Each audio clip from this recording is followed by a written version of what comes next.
الحمدللہ رب العالمین والصلاۃ والسلام علی رسول اللہ اما بعد۔ طلاق دینے کا صحیح طریقہ دیکھیں۔ طلاق دینے کا صحیح طریقہ یہ ہے کہ ایک طلاق دے، تین دینا ضروری نہیں ہے۔ بعض لوگ سمجھتے ہیں تین ہی دیں گے تو بیوی نکاح سے نکلے گی۔ ایک طلاق سے بھی بیوی نکاح سے نکل جاتی ہے، یہ اجماعی مسئلہ ہے، کوئی اختلافی مسئلہ نہیں ہے، سارے اہل علم اس کو مانتے ہیں۔ لیکن اگر کسی نے تین دے دی تو اختلاف پھر شروع ہوتا ہے کہ ایک ہوگی کہ تین، لیکن اس پہ تو کوئی اختلاف نہیں۔ لوگوں کو بھی بتانا چاہیے، اہل علم کو، لوگوں کو، کہ ایک طلاق سے بھی بیوی نکاح سے نکل جاتی ہے، پہلا مسئلہ۔ دوسرا یہ ہے کہ سنت طریقہ کیا ہے، صحیح طریقہ کیا ہے قرآن و حدیث میں، جس میں کوئی اختلاف نہیں ہے۔ یا تو بیوی حمل میں ہو، طلاق واقع ہو جاتی ہے۔ بیوی کو طلاق دینے کے لیے بیوی حیض کی حالت میں نہ ہو، حیض کی حالت میں طلاق دیں گے تو وہ بدعت طلاق ہوگی، خلاف شرعی طلاق ہوگی، ٹھیک ہے نا۔ اور بیوی حیض کی حالت میں نہ ہو، دوسری شرط، جس طہر میں آپ بیوی کو طلاق دے رہے ہیں اس طہر میں آپ بیوی سے ملے نہ ہوں۔ اس مہینے بیوی نے غسل کیا ہے حیض کے بعد، اس مہینے میں اگر آپ نے بیوی سے مل لیا، طلاق نہیں دے سکتی۔ یہ نہیں کہ کبھی بھی غصہ آیا طلاق طلاق طلاق بول دیا، بیوی کی حالت بھی نہیں دیکھی، بیوی کس کنڈیشن میں ہے، وہ طلاق لینے کی حالت میں ہے بھی کہ نہیں۔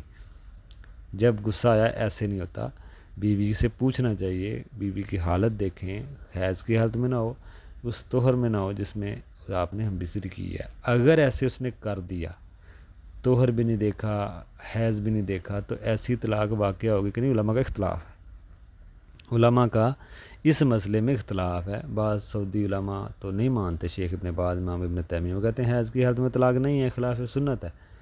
جیسے عبداللہ بن عمر نے طلاق دی تو اللہ کے نبی نے نہیں مانی، مسلم کی حدیث ہے، کہا بیوی کو واپس لو، جب بیوی پاک ہو تو طہر میں ہو تو پھر دینا، اگر نہ دینا تو آپ کی مرضی ہے، لیکن اگر دینی ہو تو پھر دینا، یا حمل میں دینا۔ تو یہ ایک طریقہ بتایا گیا ہے، تو اس لیے اس میں اختلافی معاملہ ہے۔ اور اگر آپ دیکھیں تو اسی میں آسانی ہے لوگوں کے لیے کہ نہ مانی جائے، ٹھیک ہے نا، یعنی کہ اختلافی مسئلہ ہے۔ تو یہی سنت طریقہ ہے کہ بیوی ایک طلاق دیں، بیوی حیض کی حالت میں نہ ہو، جس طور میں آپ طلاق دے رہے ہیں اس طور میں بیوی سے بندہ شوہر ملا نہ ہو۔ اگر وہ اس نے مل لی ہے تو طلاق نہیں دے سکتا، ٹھیک ہے نا۔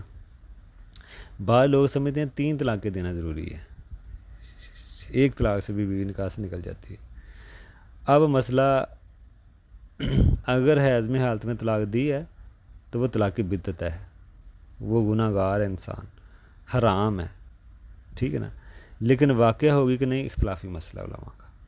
جو کہتے ہیں کہ طلاق نہیں ہوتی، وہ جب بھی آپ ان سے طلاق کا مسئلہ پوچھیں گے وہ آپ سے یہ وضاحت لیں گے، وہ آپ سے وضاحت لیں گے کہ آپ نے طلاق کس طرح دیا ہے، بتائیں۔ آپ نے کہا حیض کی حالت میں دی ہے، وہ طلاق کو نہیں مانیں گے، وہ کہیں گے بیوی کو واپس لو، آپ کی طلاق نہیں ہوئی۔ یا آپ نے حیض کی حالت میں تو آپ کی بیوی نہیں ہے، آپ نے جس مہینے ملے ہیں اس مہینے آپ نے طلاق دے دی ہے بیوی کو اس طہر میں، تو پھر بھی وہ آپ سے وضاحت لیں گے۔ جو کہتے ہیں کہ حیض کی حالت میں طلاق نہیں ہوتی، وہ آپ سے یہ وضاحت لیں گے، اس حساب سے فتویٰ دیں گے۔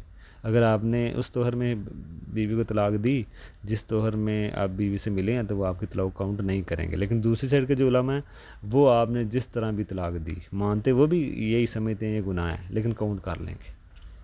بعض اہل علم یہ نہیں آپ سے وضاحت پوچھیں گے آپ نے کس طرح طلاق دی ہے، وہ کہتے ہیں کہ طلاق ہو گئی ہے، چاہے حیض میں ہے یا طہر میں ہے، وہ کچھ نہیں دیکھتے، وہ کہتے ہیں ہو گئی ہے، کیونکہ وہ اس وضاحت کو نہیں لیتے۔ بہتر وہی سمجھتے ہیں کہ بیوی حیض میں نہ ہو اور اس طہر میں آپ نہ دے، بہتر وہ سمجھتے ہیں، لیکن وہ کاؤنٹ کر لیں گے۔